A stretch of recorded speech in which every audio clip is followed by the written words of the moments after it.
ہر سال ہم بڑی گرم جوشی جوش اور ولولے کے ساتھ یہ دن مناتے ہیں۔ پرچم لہرانے سے رات کو چراغاں کرنے تک سارا دن آزادی کے حوالے سے مختلف تقریبات منعقد ہوتی رہتی ہیں یا کی جاتی ہیں۔ ہمارے کالج میں بھی یوم آزادی کی تقریب پورے وقار کے ساتھ منائی جاتی ہے۔ یعنی کالج تعلیمی ادارہ جو ہے اپنے ہر سال یوم آزادی یعنی 14 اگست کے دن کو بھرپور طریقے سے سیلیبریٹ کرتا ہے تاکہ اسٹوڈنٹس کو آزادی کی اہمیت سے روشناس کروایا جا سکے۔ اس سال 14 اگست یعنی اس سال جو 14 اگست کو کالج میں یوم آزادی کے حوالے سے ایک تقریب کا انعقاد ہوا۔ تقریب سے پہلے کالج کے طلباء، اساتذہ، پرنسپل صاحب اور دوسرے عملے نے مل کر قومی ترانہ گایا، یعنی قومی ترانہ پڑھا گیا، قومی ترانہ گایا گیا۔ پاک سرزمین شاد باغ، اس سونی دھرتی کی عظمت کا اعلان کیا گیا، اور اس کے لیے پورے ملک میں یہ سارا بیک وقت کیا جاتا ہے۔ تو سارے ملک میں بیک وقت ریڈیو ٹیلی ویژن پر قومی ترانہ جب گایا جاتا ہے تو سارے پاکستانی ایک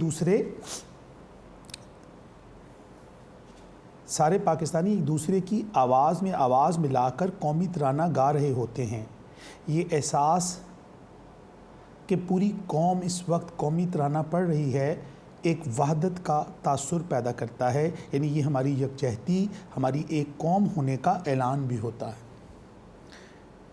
پورے پاکستان میں ایک مخصوص وقت پر پورا پاکستان تمام جگہ پر جہاں پر بھی ہم ہوں ہم وہاں رک جاتے ہیں اور قومی ترانے میں شامل ہوتے ہیں، اور زندہ قومیں اپنے اس دن کو اسی طرح سیلیبریٹ کرتی ہیں۔ تو ہمارے کالج میں بھی اسی طرح جب یہ سارا معاملہ کیا گیا، اس تقریب کا انعقاد کیا گیا، تو پورے ملک کے ساتھ کالج کے طلباء نے بھی اس ترانہ پڑھنے کے اندر شمولیت اختیار کی۔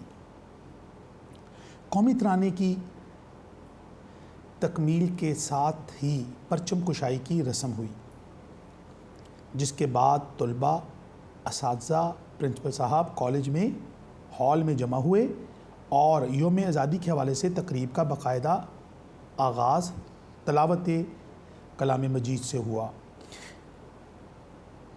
پرچم کشائی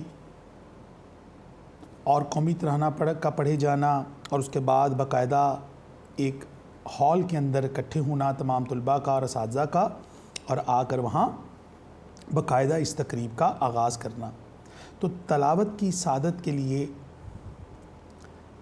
سال اول کے طالب علم قاری محمد یونس نے حاصل کی، اور سورہ رحمان کی آیات تلاوت کی گئی۔ تو آپ سورہ رحمان کو مارکر سے نمایاں بھی کر سکتے ہیں۔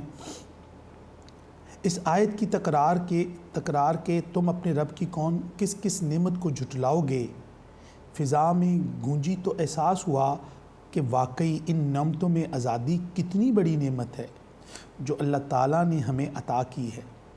یعنی آزادی بہت بڑی نعمتوں میں سے ایک نعمت ہے۔ تلاوت کلام مجید کے بعد نعت رسول مقبول پڑھی گئی، اور مولانا ظفر علی خان کی مشہور نعت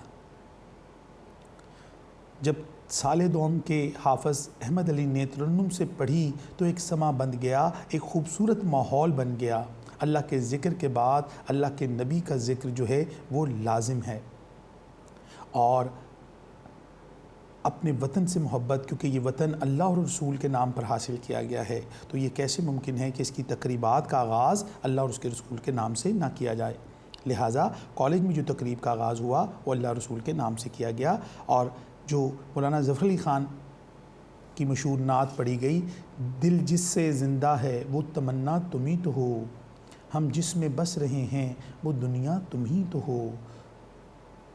اور پھر نعت رسول مقبول صلی اللہ علیہ وسلم کے بعد چند طلباء نے مل کر ملی نغمہ پیش کیا۔ ملی نغمہ یعنی ایسا گیت جو آپ کو اپنے وطن سے محبت کے اظہار کے لیے کیا جاتا ہے، اور وہ نغمہ تھا: ہمارا پرچم یہ پیارا پرچم، یہ پرچموں میں عظیم پرچم، عطائے رب کریم پرچم، یہ اللہ کی طرف سے ہمیں عطا ہوا یہ پرچم ہے، یہ سبز ہلالی پرچم ہماری آزادی کی نشانی ہے، یہ اللہ کی طرف سے ہمیں عطا ہوا ہے، یعنی یہ آزادی کی نعمت ہمیں ہمارے رب نے دی ہے۔ اس بات کو ایک ملی نغمے کی شکل میں طلباء نے پیش کیا۔ نغمہ سننے والوں پر ایک جوش کی کیفیت طاری ہو گئی۔ ظاہری بات ہے وطن کی محبت کا یہ نغمہ ہے، اور جب وطن کی محبت کی بات ہوتی ہے تو نوجوان بچے جو ہیں ان کے اوپر اس جذبے کو پروان چڑھنے میں بہت مدد ملتی ہے۔ تو اس ملی نغمے کے بعد جو ہے بچوں پر بہت زیادہ جوش اور ولولہ پیدا ہوا، اور وطن کی محبت ان کے دلوں میں اجاگر ہوئی۔ آگے بڑھتے بیٹا کہ اس ملی نغمے کے بعد شعبہ سیاسیات کے چیئرمین پروفیسر احمد علی سٹیج پر تشریف لائے، تو انہوں نے برصغیر کے اس سیاسی منظرنامے پر روشنی ڈالی جس میں پاکستان کی تکمیل ہوئی، یعنی پاکستان کیسے معرض وجود میں آیا، اس وقت کیا ماحول تھا، وہاں سیاسی کیا حالات تھے۔ انہوں نے بتایا کہ کس طرح کانگریسی قیادت نے، کانگریس ایک سیاسی جماعت کا نام ہے، کانگریسی قیادت نے بعض قوم پرست مسلمانوں کو اپنے ساتھ ملایا، اور مسلمان اپنے بھول پن کی وجہ سے ہندوؤں اور انگریزوں کی سازش کا شکار ہوئے۔ قائد اعظم اور مسلم لیگ کی مخالفت کرتے ہوئے انہوں نے زور دے کر یہ بات کہی کہ جہاں یہ جاننا ضروری ہے کہ کون انسان کا دوست ہے، وہاں یہ جاننا بھی ضروری ہے کہ کون اس کا دشمن ہے۔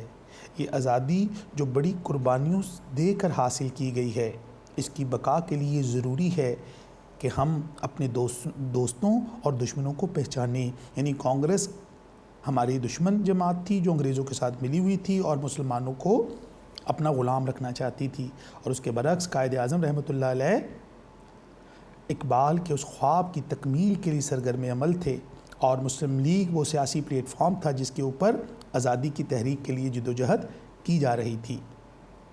لیکن بہت سے لوگ جو کانگریس میں تھے اور مسلمان تھے وہ ان کی چال کو سمجھ نہ پائے، تو لہٰذا ان کی چال کو بے نقاب کرنے کے اوپر یہاں روشنی ڈالی گئی ہے۔ پروفیسر احمد علی کے بعد شعبہ تاریخ کے چیئرمین پروفیسر محمد طارق کو سٹیج پر اظہار خیال کے لیے بلایا گیا۔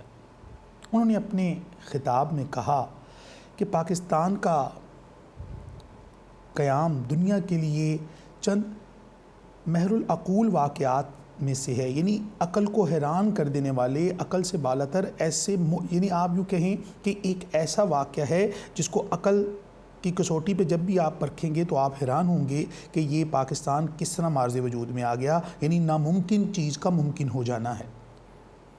عقل کو حیران کر دینے والا یہ واقعہ ہے۔ تاریخ تو بدلتی رہتی ہے لیکن عام طور پر جغرافیہ نہیں بدلا کرتا۔ قائد اعظم کی ولولہ انگیز قیادت نے برصغیر کی تاریخ ہی کو نہیں بدلا بلکہ جغرافیے کو بھی تبدیل کیا ہے۔ یہ نئی نسل کی ذمہ داری ہے کہ آزادی کی اس امانت کی حفاظت کریں۔ بیٹا یہاں پر جو پروفیسر صاحب سٹیج پر آئے تو انہوں نے آ کر پاکستان کے قیام کو ایک حیران کن واقعہ قرار دیا کہ دنیا کی تاریخ اس بات سے پر حیران ہے کہ قائد اعظم رحمۃ اللہ علیہ نے جغرافیہ ہی بدل دیا، یعنی برصغیر پاک و ہند کو دو حصوں میں الگ کر دیا اور یہاں پر ایک آزاد ریاست قائم کی، انگریزوں اور ہندوؤں کی بھرپور مخالفت کے باوجود۔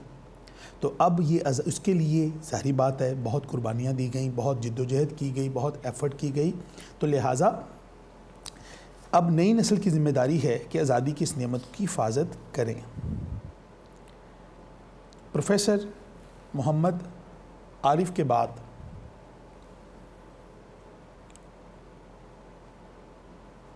یہ جو پروفیسر اوپر گزرے ان کے بعد سال چہارم کے چند طلباء نے مسرور انور کا مشہور ملی نغمہ ترنم کے ساتھ پیش کیا۔ یعنی یہ جو پروفیسر صاحب نے جیسے ابھی یہ بات کی تو اس کے بعد جو ہے وہ مسرور انور کا ایک مشہور ملی نغمہ پیش کیا گیا، اور وہ ملی نغمہ کون سا تھا؟ ملی نغمہ ہے سونی دھرتی اللہ رکھے قدم قدم آباد تجھے، قدم قدم آباد تجھے. یہ وہ ملی نغمہ ہے جو ہر پاکستانی کے دل کی آواز بھی ہے اور اس کی دعا بھی ہے. تو آپ ملی نغمہ جو ہے وہاں پر اس تقریب میں پڑھا گیا. اس کے بعد یہ وہ چند مختلف جو لوگوں نے خطاب کیا، تو اس کے جو اہم واقعات ہیں بیٹا وہ ترتیب سے آپ نے یہاں میں مختلف لوگوں کے اظہار خیال کو یہاں جگہ دی، اس کو لکھنا ہے. اور اس کے بعد آخر میں پرنسپل صاحب کو صدارتی کلمات ادا کرنے کے لیے سٹیج پر آنے کی دعوت دی گئی. پرنسپل صاحب نے اپنے صدارتی خطبے میں ارشاد فرمایا کہ عصر حاضر میں کوئی بھی آزادی معاشی آزادی کے بغیر ممکن نہیں ہے. یعنی آپ کی معیشت آزاد ہو، آپ کی معاشی حالت بہتر ہو. اگر ہم معاشی طور پر دوسری قوموں پر انحصار کریں گے تو حقیقی آزادی ہم سے دور ہو جائے گی. یعنی ہم دنیا کے مقروض رہیں، دنیا سے امداد لیتے رہیں تو ہم خود مختاری کو اپنی کھو بیٹھیں گے. لہٰذا ہمیں آزادی تو مل گئی ہے لیکن اب معاشی طور پہ بھی ہم نے آزادی حاصل کرنی ہے، یعنی اپنے پاؤں پہ خود کھڑے ہونا ہے. اور اس کے لیے ضروری ہے، پرنسپل صاحب نے بتایا کہ اس کے لیے ضروری ہے کہ ہم محنت کریں. بانی پاکستان قائد اعظم کا فرمان کام کام اور کام کو مشعل راہ بنائیں. تو یہ پوائنٹ آپ مارکر سے نمایاں بھی کر سکتے ہیں بیٹا اس کو. تو مصور پاکستان کا فلسفہ خود انحصاری کو اپنائیں تاکہ ہم اپنی خودی کی حفاظت کر سکیں اور دنیا میں ایک باوقار قوم کی حیثیت سے اپنی شناخت قائم کریں. یعنی پرنسپل صاحب نے آ کر اپنے صدارتی خطبے کے اندر بہت سی باتیں کی اور ان میں سے یہ جو بات ہے کہ وہ ہمیں معاشی طور پر ہمیں خود مختار ہونا چاہیے اور قائد اعظم اور اقبال کے فلسفے کے مطابق ہمیں زندگی گزارنی چاہیے تاکہ ہم اپنی بھی حفاظت کریں اور ہماری پوری دنیا میں ہماری قوم ایک باوقار قوم کی حیثیت سے اپنی شناخت قائم کرے. پرنسپل صاحب کے خطاب کے ساتھ ہی یہ تقریب اپنے اختتام کو پہنچی اور ہم خوشی دل میں یہ عہد کر کے کہ ہم ہمیشہ دل لگا کر کام کریں گے اپنے اپنے گھروں کو روانہ ہو گئے. یعنی یہ اختتام بھی ہو گیا، یعنی اینڈنگ اس کی سطور بھی یہاں شامل ہو گئے. اور آزادی کی جو نعمت اس دن کو منایا گیا، اس کا فائدہ یہ ہوا کہ جو اسٹوڈنٹس وہاں بیٹھے ہیں اس تقریب میں، انہوں نے ملی نغموں سے بھی اپنے لہو کو گرمایا اور مختلف اساتذہ کے مختلف دانشوروں کی باتوں سے وہ جو قیمتی رہنمائی میسر آئی اس سے بھی اپنے دامن کو بھرا اور اپنے آپ کو ایک مضبوط پاکستانی اور ایک محب وطن پاکستانی بننے میں اہم کردار کرنے کا عہد کرنے کا جذبہ لوگوں میں پروان چڑھا. تو یہ تقریب ختم ہونے پر ہم اپنے گھروں کو روانہ ہو گئے. نیکسٹ بیٹا اگلی روداد ہماری ہے تاریخی مقام کی سیر کی روداد. اس طرف بڑھتے ہیں. تاریخی مقام کی سیر یعنی ہسٹوریکل پلیس. انسان آغاز کرتے ہیں بیٹا اس کا کہ انسانی فطرت ہے کہ انسان یکسانیت سے اکتا جاتا ہے. یعنی ایک جیسی انوائرمنٹ میں رہ کر انسان بور ہو جاتا ہے، اکتاہٹ کا شکار ہوتا ہے. اس اکتاہٹ کو دور کرنے کے لیے سیر و تفریح کرتا ہے. سیر و تفریح انسان کو بیزاری کو ختم کر کے اسے پھر کام کرنے کے لیے تیار کرتی ہے. اسی لیے تعلیمی اداروں میں بھی مطالعاتی دورے رکھے جاتے ہیں تاکہ مسلسل پڑھائی اور محنت کے درمیان خوشگوار وقفہ آ جائے اور طلباء کی کارکردگی بہتر ہوتی رہے. یعنی تعلیمی ادارے کوشش یہ کرتے ہیں کہ اسٹوڈنٹس کو جو روزانہ ایک روٹین بنی ہوتی ہے، کلاسز، لیکچرز، پڑھائی، امتحان، ٹیسٹ، اس میں سے تھوڑا سا جب انسان کافی دیر یہ کرتا رہتا ہے تو اکتا بھی جاتا ہے، تھک بھی جاتا ہے. ان کو پھر تازہ دم کرنے کے لیے ان کو تفریح کا موقع فراہم کیے جاتے ہیں جو تعلیمی ادارے اس کا باقاعدہ بندوبست کرتے ہیں. اور اس کا مقصد یہی ہوتا ہے کہ طالب علم دوبارہ سے تازہ دم ہو کر مزید آگے پڑھائی کو اور اچھے طریقے سے لے کر چلیں گے. لہٰذا یہ ان کی تعلیمی کارکردگی کو بہتر بنانے کا ایک خوبصورت طریقہ ہوتا ہے. یہ تمہید ہوگی، آغاز ہو گیا، آپ نے ایک پیراگراف بنایا. اس کے بعد گزشتہ دنوں ہمارے کالج کے طلباء کا ایک مطالعاتی دورہ یعنی اسٹڈی ٹور جسے آپ کہتے ہیں، تفریحی دورہ کہتے ہیں، قلعہ روہتاس روانہ ہوا۔ یہ شیر شاہ سوری کا بنوایا ہوا، جس کا اصل نام فرید خان تھا، اس کا بنایا ہوا ایک تاریخی قلعہ ہے جو جہلم کے اندر واقع ہے،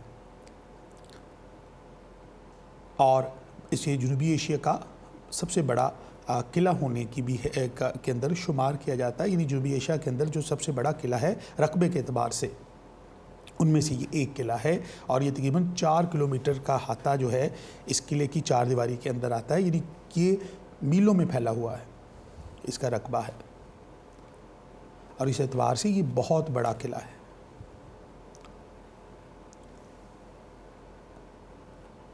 جس میں میں بھی شریک تھا۔ مقرر دن سے تقریباً 1 ہفتہ پہلے کالج نوٹس بورڈ پر مطالعاتی دورے کی تفصیلات نوٹس کی صورت میں چسپاں کر دی گئی تھی کہ کس وقت کالج پہنچنا ہے، کب روانہ ہونا ہے، کب واپسی کس وقت ہوگی، کتنے پیسے جمع کروانے ہیں، وغیرہ وغیرہ، یعنی وہ سارا پروگرام، وہ ساری تفصیل، کب کہاں کس طرح سے، وہ سارے پروگرام کی ڈیٹیل وہاں لکھ دی گئی تھی نوٹس بورڈ پر، اور اسٹوڈنٹ کو بتا دیا گیا تھا۔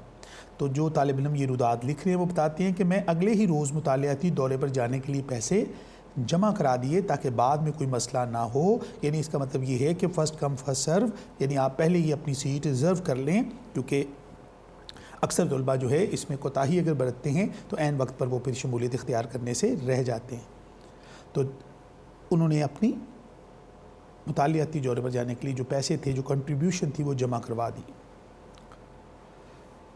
مقررہ دن میں صبح کی نماز کی ادائیگی کے بعد سیر پر نہ گیا، بلکہ مطالعاتی دورے پر جانے کی تیاری کرنے لگا۔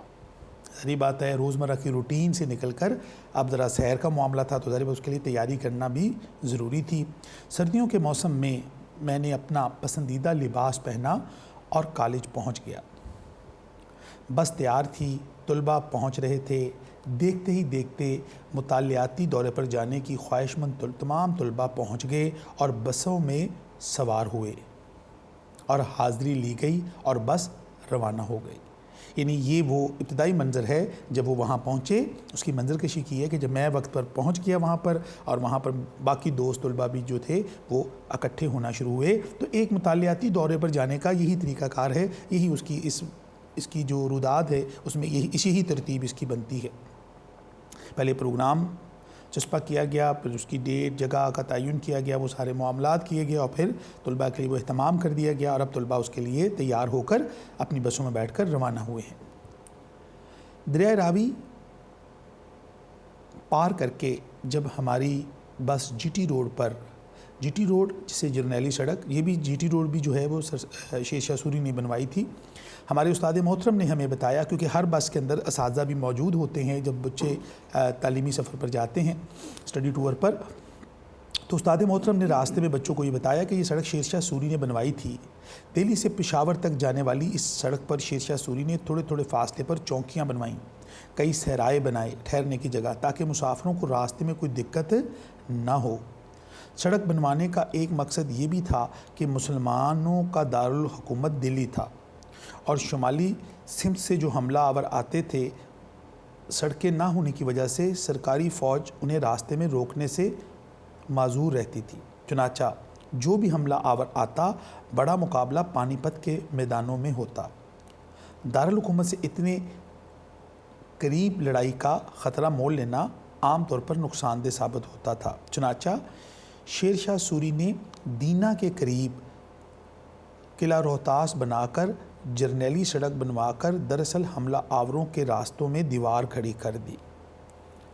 تو یہ اس کی اہمیت استاد محترم نے یہاں بتائی، روداد کے اندر بتائی تو تفصیل تھی، لیکن مختصر جو مین باتیں تھیں وہ یہاں لکھ دی گئیں۔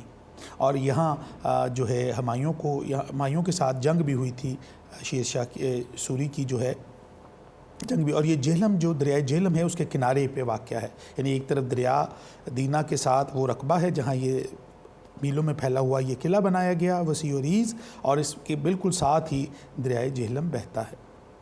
ہماری بس اب مریدکے کے قریب تھی کہ اچانک سب نے ایک چبھتی ہوئی بو محسوس کی، ہم نے اپنے استاد محترم سے اس کا سبب پوچھا تو انہوں نے بتایا کہ یہاں پر کھاد اور چمڑا بنانے کے کارخانے ہیں اور یہ بو انہی کارخانوں سے آ رہی ہے۔ یہاں پر سفر کے دوران بچوں کو معلومات بھی دی جا رہی ہیں جس سے ان کی انفارمیشن میں بھی اضافہ ہو رہا ہے، تفریح بھی ہے، ہلا گلا بھی ہے، لیکن یہ ساری چیزیں بھی ساتھ ساتھ چل رہی ہیں۔ روداد میں آگے بڑھتے ہیں کہ ہماری بس جو ہے جب وہاں سے گزر گئی اس راستے سے تو لاہور سے قلعہ روہتاس جاتے ہوئے ہم نے پنجاب کے 3 دریا عبور کیے۔ دریائے راوی جس کے بارے میں پطرس بخاری کا لکھنا ہے کہ راوی ضعیف شہر کے قریب موجود پل کے نیچے لیٹا رہتا ہے، پہنے کا شغل عرصہ ہوا اس نے ترک کر دیا ہے، بند کر دیا ہے، روک دیا ہے۔ یعنی دریا کو یہ مذاق سے اس لیے کہا گیا کہ اس نے دریائے راوی ہے، دریائے جہلم ہے، دریائے چناب، یہ وہ 3 دریا ہیں جو عبور کیے، اور ان تینوں دریاؤں میں سے دریائے راوی کا ذکر جو ہے آپ کے سبق میں بھی شامل ہے۔ تو دریائے راوی ضعیف یعنی بوڑھا راوی اس کو کہا گیا ہے تاکہ یہ اس میں پانی کم ہے، اس وجہ سے مذاق کے پیرائے میں یہ بات کی گئی۔ نیکسٹ پیج پہ بیٹا چلتے ہیں۔ راوی عبور کیا اس دوران انہوں نے۔ دوسری جو اہم چیز تھی دریائے چناب، جس سے ایک رومانوی داستان، نیکسٹ پیج پہ بیٹا دیکھیے، جس پر ایک رومانوی داستان سونی مہیوال وابستہ ہے۔ یہ ایک رومانوی داستان ہے، ایک محبت بری داستان ہے، سونی اور مہیوال کا محبت کا ایک قصہ جو شاعری میں بھی موجود ہے اور کتابوں میں بھی موجود ہے، اس کا ان کو خیال آیا۔ مجھے دریا پر سے گزرتے ہوئے بے ساختہ مصطفیٰ زیدی کا شعر یاد آیا، کچے گھڑے نے جیت لی ندی چڑھی ہوئی، مضبوط کشتیوں کو کنارہ نہیں ملا۔ یعنی اس دریا کی جو سے گزرتے ہوئے جب دریائے چناب کے پاس سے گزرے تو یہ وہ جگہ ہے جہاں پر انہیں یہ سونی مہیوال کا ایک مشہور داستان، مشہور قصہ جو ہے یہ معروف ہے کہ وہ گھڑے پر سے تیر کر سونی جو ہے وہ دریا عبور کر کے دوسری طرف آیا کرتی تھی۔ اس کے بعد دریائے جہلم، یعنی تینوں دریا میں سے دریائے راوی یہ جو شاہدرہ کے قریب ہے، اور اس کے بعد چناب جو ہے جو ٹیولپ کے قریب ہے، اور اس کے بعد جو ہے یہ آگے بڑھتے ہیں تو دریائے جہلم کے بارے میں ہمارے استاد محترم نے ہمیں بتایا کہ جہلم سکندر اعظم کے گھوڑے کا نام تھا۔ اتفاق سے اس دریا کے کنارے وہ گھوڑا مر گیا تو سکندر نے اس دریا کو اس کے نام سے منسوب کر دیا۔ جہلم اور چناب کے دوابے میں ہی سکندر اور راجہ پورس کے درمیان لڑائی ہوئی۔ سکندر اعظم جو تھا جس نے آدھی سے زیادہ دنیا فتح کی تھی، جب وہ یہاں حملہ کرنے آیا تو اس نے یہاں آ کر راجہ پورس سے یہاں مقابلہ کیا اور یہیں پر ان کی جنگ ہوئی، اور یہ لڑائی تاریخ کی کتابوں میں موجود ہے۔ اور سکندر کے اپنے گھوڑے کا نام کیونکہ جہلم تھا تو اس دریا کا نام جب وہ یہاں آیا دنیا کو فتح کرنے نکلا تو جب وہ اس حصے میں آیا، ایشیا میں آیا، تو اس نے یہاں پر اپنے گھوڑے کے نام سے اس دریا کا نام بھی جہلم رکھ دیا۔ ابھی ہم یہ باتیں کر ہی رہے تھے کہ ہماری بس جی ٹی روڈ سے ذیلی سڑک پر مڑ گئی۔ یہ جی ٹی روڈ پر سفر کرتے ہوئے بس ذیلی یعنی ایک دوسری سڑک، چھوٹی سڑک پر مڑ گئی، یعنی لیفٹ کسی دوسری سمت کو مڑ گئی، اور ایک مین روڈ ہوتی ہے اور ایک ذیلی روڈ ہوتی ہے جو اس کے ساتھ دوسری روڈ بنائی گئی ہوتی ہے، تو اس طرف وہ ٹرن کر گئی تھوڑی ہی دیر میں، کیونکہ یہ قلعہ جو ہے مین روڈ سے نیچے اتر کر آتا ہے، تو لہٰذا تھوڑی ہی دیر میں ہم قلعہ روہتاس پہنچ گئے، اور قلعے کی وسعت دیکھ کر ہماری آنکھیں کھلی کی کھلی رہ گئیں۔ قلعے کے اندر ایک پورا قصبہ آباد تھا۔ ہم بس سے اترے، تھوڑی دیر قلعے کی فصیل کے ساتھ ساتھ چلے۔ اس فصیل ہوتی ہے دیوار۔ جس وقت قلعہ تعمیر کیا گیا ہوگا ظاہر ہے کہ اس میں کئی عمارتیں بنائی گئی ہوں گی، لیکن اب تو شاہی دروازے، ایک مسجد مہاراجہ رنجیت سنگھ کی بنائی ہوئی، ایک عمارت، ایک باولی باقی رہ گئی ہے۔ باولی کہتے ہیں کنویں کو، یہ کنواں ہے، اس کے اندر ایک بہت نیچے کچھ 150 سیڑھیوں کے قریب نیچے اتر کر یہ ایک کنواں ہے جہاں اس وقت فوج اندر ٹھہرتی تھی، اس کے لیے پانی کا بندوبست کیا جاتا تھا اور باقی جانوروں کو بھی پانی یہیں سے نکال کر پلایا جاتا تھا۔ ایک بہت بڑا کنواں ہے جس پہ سے ہاتھی بھی نیچے اتر سکتے ہیں، اس کی چوڑائی بہت زیادہ ہے۔ فصیل پر کھڑے ہوں تو دو اطراف میں دریا دکھائی دیتا ہے اور قلعے کے دفاعی اہمیت آج صدیاں گزر جانے کے بعد بھی قلعہ تعمیر کرنے والوں کی بصیرت کی گواہ ہے کہ یعنی انہوں نے ایسی جگہ قلعہ بنایا ہے کہ جو دریا کے دو اطراف پہ تو دریا ہے، تو یعنی یہاں سے دو طرف سے حملہ نہیں کیا جا سکتا، باقی دو اطراف سے فوج اپنا دفاع کر لے گی۔ لہٰذا اس قلعے کی جو تعمیر کا فیصلہ جس نے بھی جب یہ قلعہ بنایا گیا تھا، شیر شاہ سوری نے جس جگہ کا تعین کیا تھا، تو وہ ان کی جو ہے دفاعی بصیرت کی ایک خوبصورت ہمارے سامنے مثال ہے۔ تو قلعہ روہتاس کے اندر یہ وہ ایک پوری آبادی بھی ہے اور پھر یہ ان کی تاریخی عمارات بھی ہیں جس کا یہاں ذکر ہو رہا ہے۔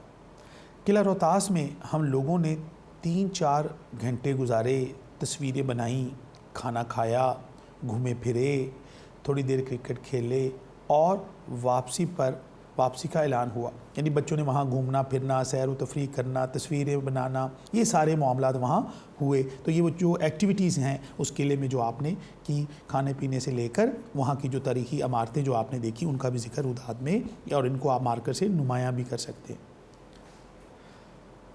اس کے بعد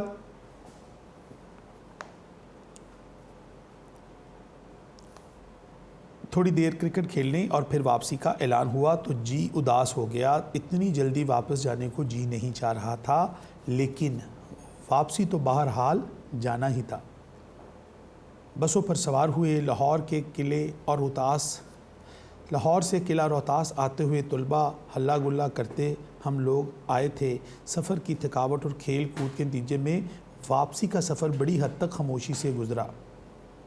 ہم لاہور پہنچے تو اندھیرا پھیل چکا تھا، کالج پہنچے اور وہاں سے گھر اور یوں ایک یادگار سفر مکمل ہوا جس میں تاریخی معلومات بھی حاصل ہوئیں اور تفریح بھی حاصل ہوئی۔ تو یہ ایک تاریخی مقام کی سیر کر کے تمام طلباء جو ہے اپنے اختتامی سفر کو پہنچے اور اپنے گھروں کی راہ لی۔ تو بیٹا یہاں تک کی روداد جو ہیں دونوں آپ تیار کیجئے، تاریخی مقام کی سیر اور یوم آزادی کی تقریب، تو ان کو تیار کیجئے، ان کو لکھیے۔ انشاءاللہ نیکسٹ لیکچر میں آپ سے دوبارہ ملاقات ہوگی، تب تک کے لیے مجھے اجازت دیجئے۔ اللہ نگہبان۔